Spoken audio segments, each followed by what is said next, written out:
Hi everyone, welcome back to my channel. Thanks very much for clicking on this video. As you can see, I'm in my my new rig, should we say.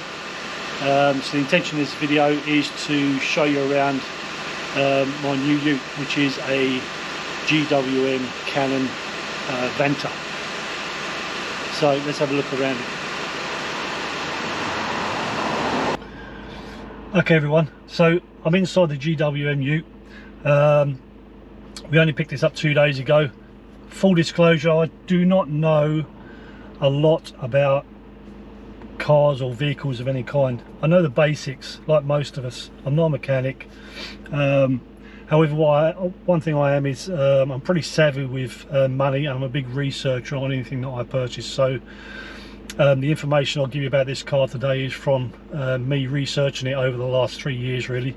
So GWM ute, we all know it's made in China. Okay, so for all you purists out there in Australia that only buy Toyota, you know, Ford Rangers, Mitsubishis, they're actually all made overseas as well. So you know, when you consider this has come from China, and they've been over here for the last 25 years, yes, they've turned out some pretty shabby vehicles in the past, but I have to say, my personal opinion, they've really done a good job with this vehicle. It's a 2-litre bi-turbo. It's 120 kilowatts. For you old school, that would be about 160 horsepower. It only weighs 1960 kilograms, so it's fairly light for the size of the ute, and it's pretty big. One of the biggest in its class, and that's not just the tray, that's also the back seat room, and the seat between the room between the front seats and the back seats is very good. Previous to owning this, I had an Amarok, a Volkswagen Amarok. If you guys have been following the channel, you would have seen me using that. So you know, the intention is to use this as an adventure vehicle, same as the Amarok, to do fishing, camping and the likes. Yes, so the Amarok I had was also a 2-litre. I think that was 132 horsepower, but I can tell you now, I can't feel the difference when I take this out and when I was taking the Amarok out compared to the Amarok. Let's just say I actually think this is quicker, bizarrely enough. I don't know why. That said, the Amarok did have a canopy on the back, had a drawer system in the back, and it was fully set up for camping, so there was a bit more weight there, and I think the Amarok is a slightly heavier vehicle anyway. So what I'll do, I'll show you a quick run through the inside. As I say, I'm no expert, but it's a pretty impressive interior, and then I'll have a quick buzz around the outside. I'll talk about some of the things that I really like. Yeah, so I'll take you around the inside first. Okay, so the first thing we've got is this huge screen. I think it's a 7-inch screen. It's a touch screen, so you can pretty much just buzz through any of the icons that you want to.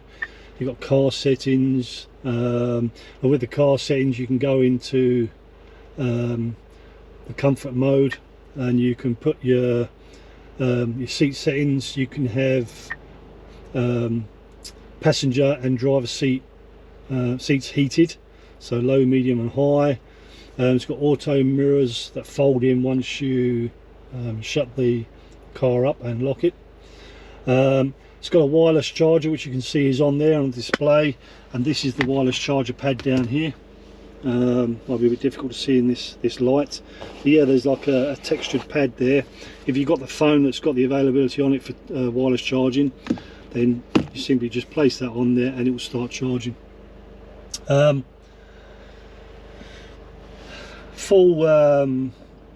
Full air conditioning, climate control, everything you'd expect to see on a luxury vehicle you've got on here.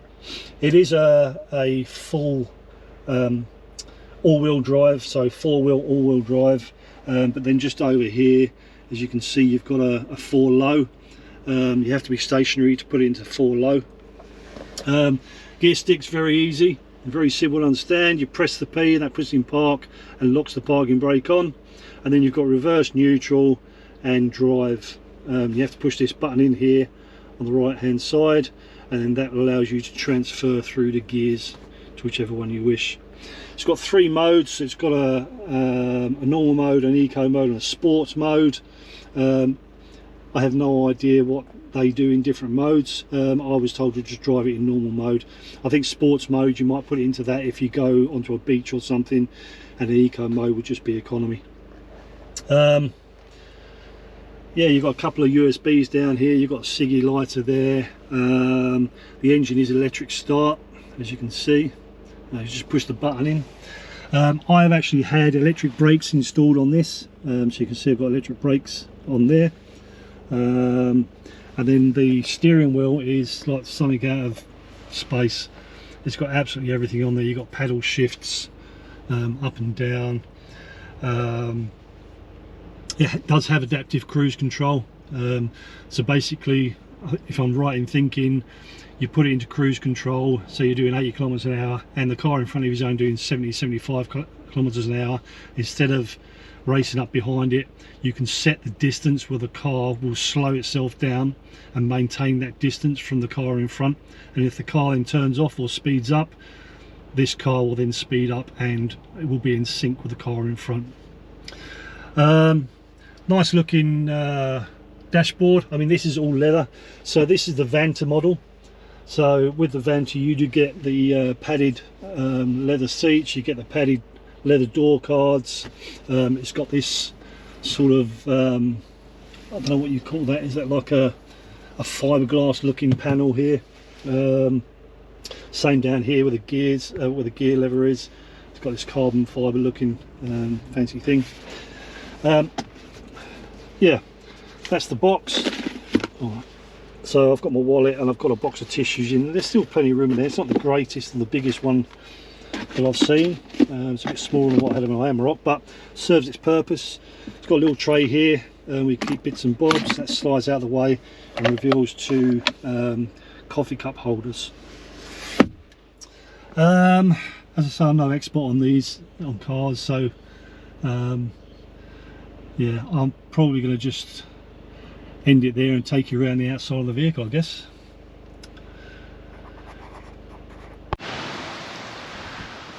Okay, so this is the outside of the vehicle.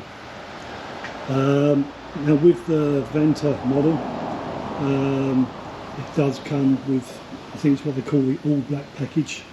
So you can see like the vents on the side there are black, the door handles are black, the wing mirrors are black, black alloys, and the badges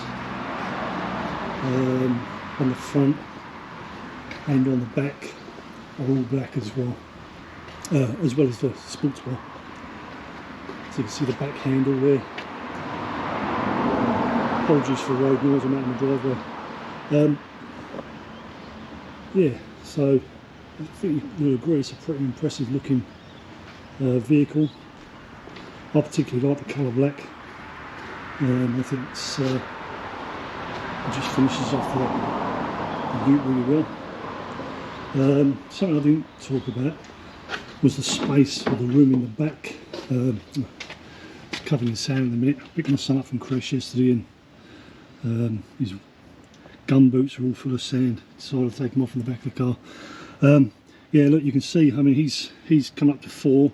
He's quite tall, but he's got stacks of leg room to climb in here, climb up on his seat, and even with an adult sitting in the back here in this back seat. My wife's 5'6", she sits in the back there. She's got, you know, 3-4 inches leg room, and I'm 6'3", as I say, and my seat is fairly far back, so stacks of room. Just down here in the back, I'm difficult to see with the light. You've got a 220 volt, 120 watt 3-point power point there, for charging laptops and iPads, I guess. We've also got a standard USB, again if you want to charge up iPads and phones and things. Air conditioning, climate control on the back. Standard centre armrest. You know, there's no cup holders in it, but I don't really want anybody having drinks in the back of this, to be honest. Got my son's water bottle in there, so there is drinks holder in the doors, but it's adequate. Yeah, same sort of finishes. Lots of headroom. Looks really good.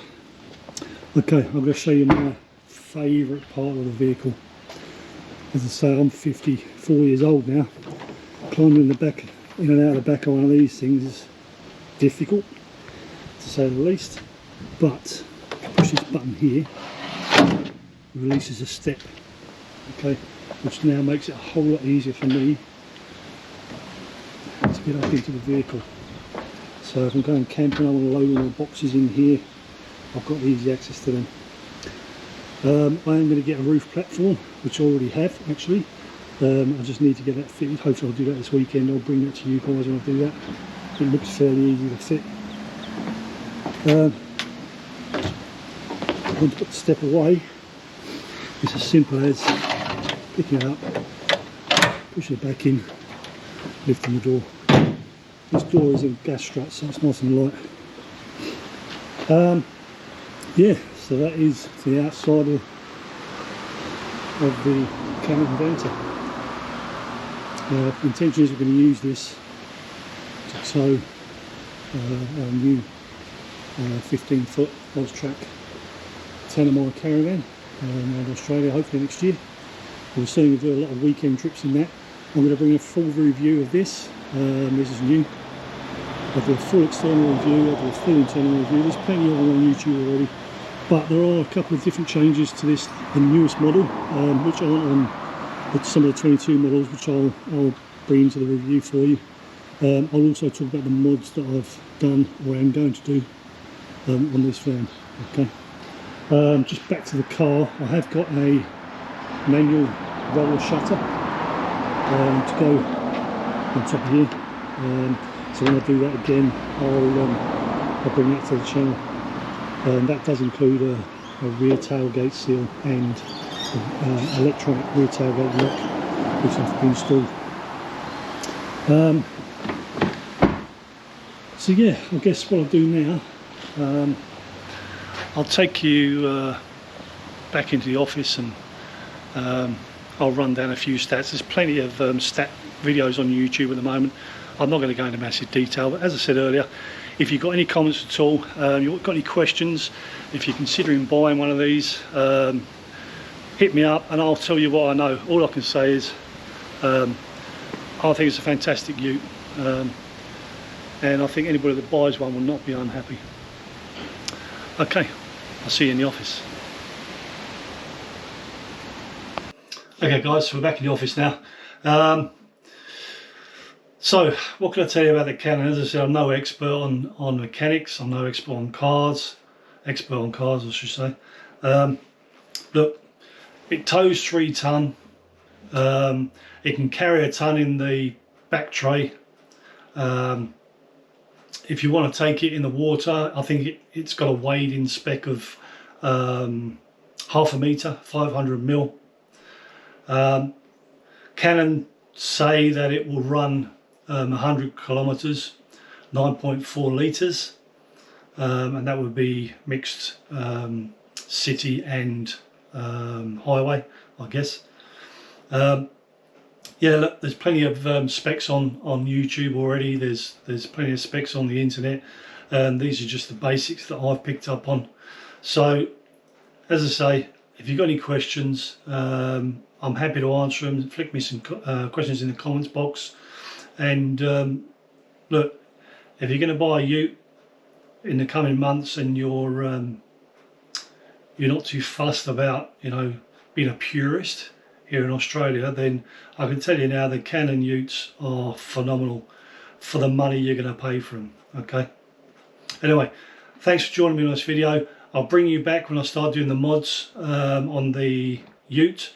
And I've got videos coming up, some camping videos, and the big one on the new Austrac tannoy. So Click on the subscribe button please, if you wouldn't mind. Click on the little bell so you get notifications when the next video is coming out, and I'll see you soon. Take care of yourselves.